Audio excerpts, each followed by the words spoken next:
remember this one particular presentation where we talked about the wheel of power and control. And one of the types of abuse that is listed is sexual abuse, sexual assault. So we talked a little bit about that. And I had mentioned that both male and females can be victims. And I distinctly remember one of the father questioning it, like, but how can a woman physically abuse a male, like sexually abuse a male?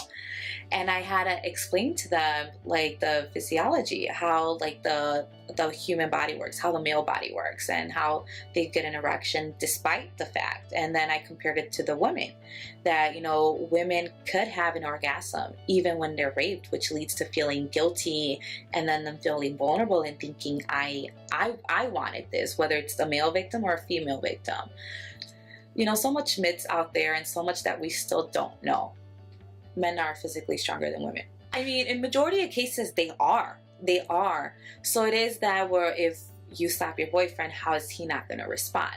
But abuse always starts emotionally. If you are with somebody on the first date and they punch you or they hit you or they pinch you, it's not very likely that you're going to go on the second date, whether you're a man or a woman.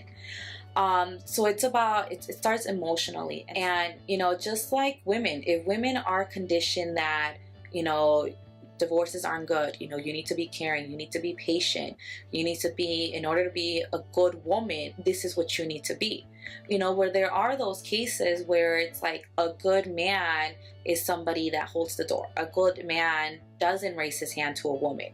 You know, there are men like that, you know, and it's so easy for us to dismiss them and say that that doesn't exist. But, you know, we're doing them a harm, and we'll also do ourselves a harm by minimizing that. And I have to say, it's very hard to reach the men in the LGBTQ community just because there is so much is hidden. And a lot of times it's the lack of training from judges, lawyers, police officers. I one time had at a presentation again, and somebody came out to me and they told me, you know, me and my partner were in the household, we called the cops, but nothing was done, because if they're not trained to it, they could just think, well, this isn't domestic abuse, this isn't domestic violence, this is just two men. I don't want to do with the paperwork. You know, this was barely outlawed in 87. So it's 26 years in the making. It's still considered a mini law. Now it started as a movement for women. Now it still has to expand onto men and to the LGBTQ. So I mean, we're growing, you know, but we still have a long way to go. I found a lot of women that have been like sexually abused. Men also suffer from that lack of daddy issues also, or negative daddy issues.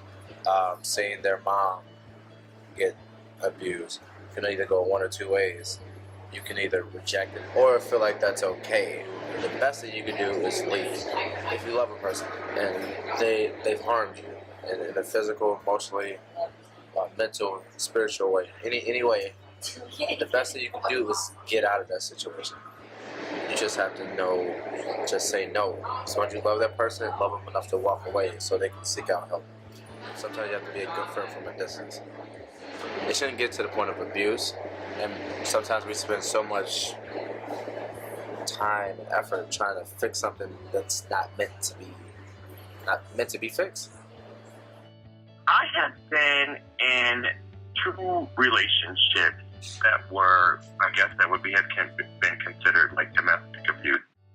Women, or maybe even men, stay in relationships because in a sense they're held over a barrel. Is it like they have nowhere to go? They need, you know, the support of this other person. Very first boyfriend I ever had, he came from an abusive household. There were several occasions when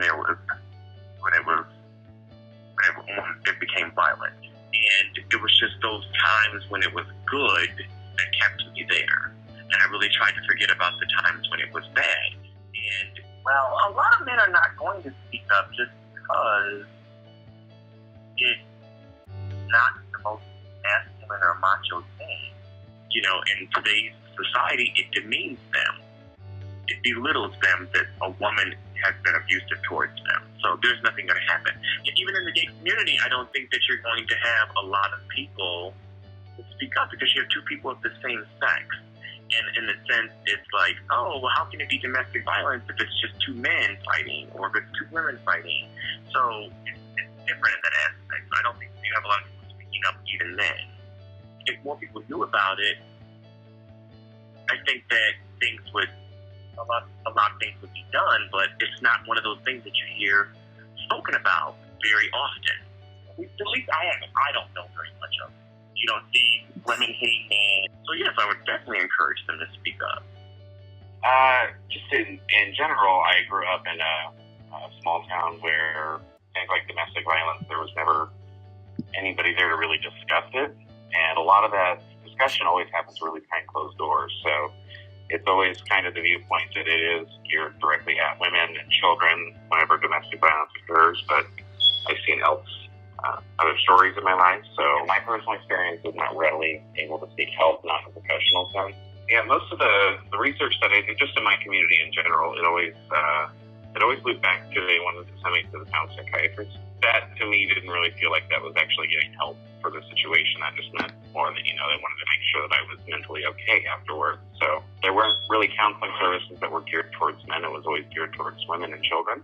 Males in our society in general, they're not given those outlets to express emotion other than really anger or joy. Really being able to get out of those situations and into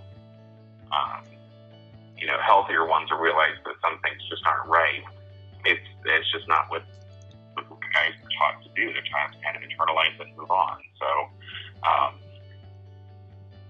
I kind of think that's just it. Again, it's a part of a bigger problem because, if a guy's being beat up at home or, in my case, just, constantly verbally abused, you're not really necessarily given an outlet to handle that. So you try to talk about it, they tell you to man up and move on.